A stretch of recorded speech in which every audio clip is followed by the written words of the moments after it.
আপনারা দেখছেন press 24 channel. আপনারা জানেন সবচাইতে কষ্টের বিষয় কোনটা সাংবাদিকদের? সাংবাদিক কষ্টের বিষয় হচ্ছে কোনো রিপোর্ট, অনুসন্ধানের রিপোর্ট যদি প্রকাশ করতে কেউ না পারে, এটি কিন্তু আমাদের অনেক কষ্ট হয়। যে আমি 5 দিন কাজ করেছি, 10 দিন কাজ করেছি একটা সাবজেক্ট নিয়ে, এই সাবজেক্টটা যখন আমি প্রকাশ করতে যাই আমি তখন করতে পারি না। কেন পারি না? এর তিনটা বিষয় থাকে। আপনারা যারা মানে অনুসন্ধানী ট্রেনিং করেছেন আপনারা জানেন। একটা বিষয় হলো আপনি যখন কোনো অনুসন্ধানী রিপোর্ট করতে যাবেন তখন শুধু তথ্যই সংগ্রহ করবেন, প্রকাশ করার আগেই শুধু বক্তব্য দেবেন, তাহলে রিপোর্টটা প্রকাশ করতে কোনো সমস্যা হবে না।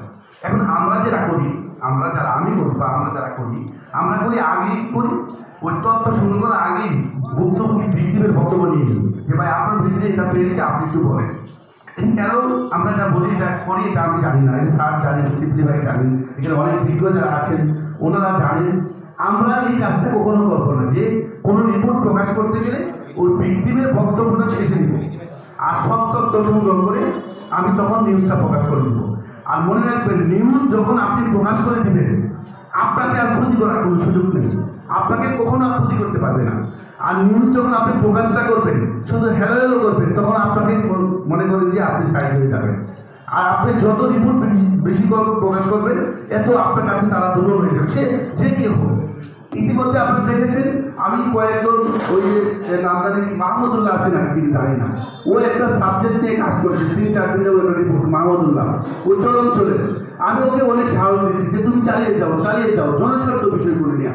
জনস্বার্থ বিষয় নিয়ে যত রিপোর্ট বেশি করবেন আপনি এত আলোকিত বেশি হবেন।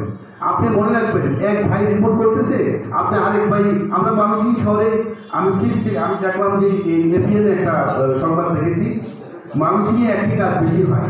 এপিএন আমি দেখেছি একটা জরিপ করছে, জরিপ সংস্থা ইন্টারন্যাশনাল জরিপ সংস্থা, 65% গণমাধ্যমগুলি মানুষই একজন রিপোর্ট করলে আরেকজন প্রতিবাদ চাপে। একজন রিপোর্ট প্রকাশ করলে অন্যরা পক্ষে করে তেল মারে, বলে সব আদর্শবাদ, এটা আমরা করবো না। আমরা করবো কিন্তু এইভাবে না, আমরা ওরা রিপোর্ট করবো অন্যভাবে। এটি করলে কি হয়, আমাদের মধ্যে সম্পর্কটা অনেক দূরত্ব চলে আসে, আমাদের সম্পর্কটা অনেক নষ্ট হয়ে যায়। তো সুতরাং এই মানুষের সুপারিয় সাংবাদিক ইউনিয়ন একটি গল্পের কথা বলি যে মানুষের সাংবাদিক ইউনিয়ন আছে। এটি হচ্ছে আমাদের বড় ভাই যারা আছে প্রেস ক্লাবে, যারা সিনিয়ররা আছে, তারা যুগে যুগে আছে। যুগে যুগে বলতে কি 1 যুগ 2 3 4 5 যুগ, ওই যে সংগ্রামের পর থেকে মানুষের সাংবাদিক ইউনিয়ন আছে।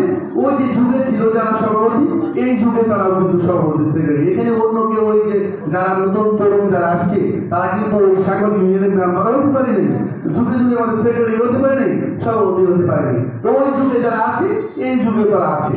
এখন মানুষের বিভাগীয় সাংবাদিক ইউনিয়ন যেহেতু বিভাগ নিয়ে কাজ করছে, এখানে পলাশ কাজ করছে, অনেকে তরুণরা কাজ করছে, আমার কিছু স্পেশালি অনুরোধ থাকবে, আপনারা দয়া করে আপনারা যারা গণমাধ্যম কর্মী পেশাদার, যারা মেধাবী, যারা ভালো, তাদেরকে দেখে যদি আপনারা এখানে মেম্বার করেন, আপনারা যদি তাদেরকে নিয়ে কাজ করেন, আমি মনে করবো যারা সাংবাদিক ইউনিয়নে যেরকম আপনারা চান্স পান না, আগামী বছর এই টাইমসে আমি দাঁড়িয়ে দেখবো, এখানে আমাদের স্যার আছেন, ওসি সাহেব আছেন, উনি থাকেন, আমরা এই বছর এই দিনে আমরা দেখবো যে এই সাংবাদিক ইউনিয়নে এই হল লোকটা ভরে গেছে সাংবাদিকরা, পেশাদার যারা।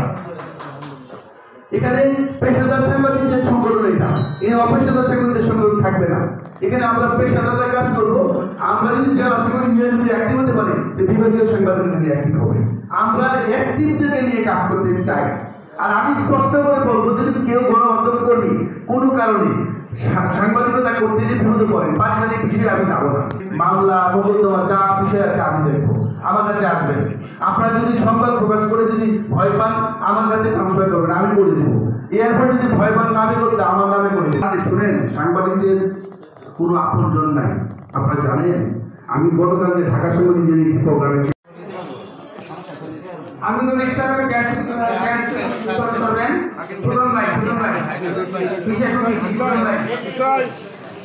আব্দুল হাকিম প্রধান ভাই করবেন।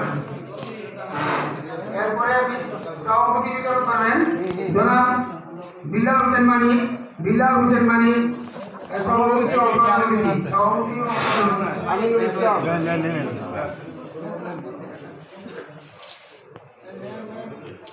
তারপরে জনাব মাইনুদ্দিন ডক্টর ইদ্রিস খান বিতরণ করবেন মাইনুদ্দিন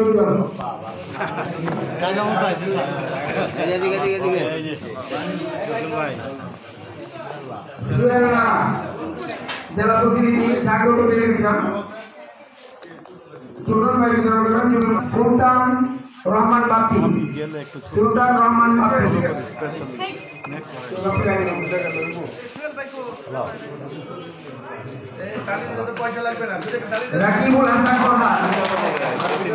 রাকিবুল হাসান বোরহান শাহরিয়ার কবিরুল্লাহ বিতরণ করবেন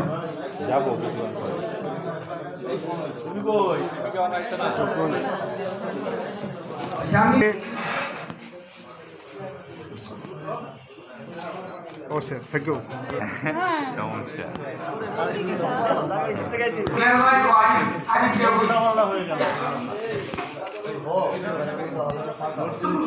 রাজা ভাই ভালো আছেন মোবাইলে বসেন আপনার মোবাইলে একটু বসে এখন আমি কাটাকাটি করতেছি বিজয় টেলিভিশন আমাদের সংগঠনের পক্ষ থেকে বিজয় টেলিভিশনের প্রধান গরু প্রধান বা আমাদের একজন অনেক দূর থেকে অনেক কষ্ট করে আমাদের সংগঠনের মনকে জয় করার জন্য বিজয় টেলিভিশন ভাই আমাদের মনে আসছেন বাইরে আমরা একটা সম্মাননা দিতে চাই তিনি অনেক অনুসন্ধানী ডক্টর ইদ্রিস খান আমাদের প্রধানমন্ত্রী দিবেন রেডি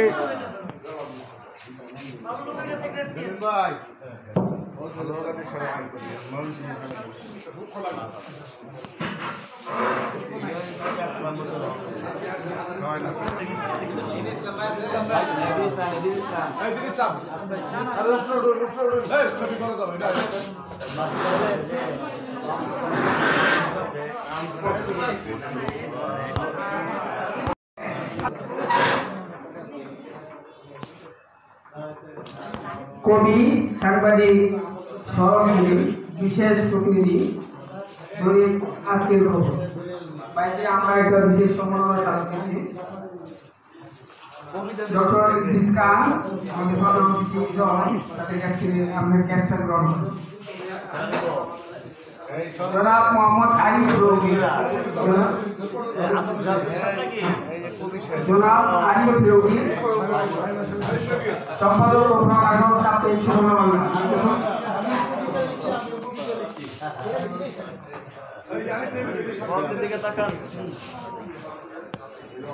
কবিতা দিয়ে স্টার্ট করবে ঠিক আছে স্যার এদিকে ইদ্রিস স্যার এদিকে স্যার ও আচ্ছা ঠিক আছে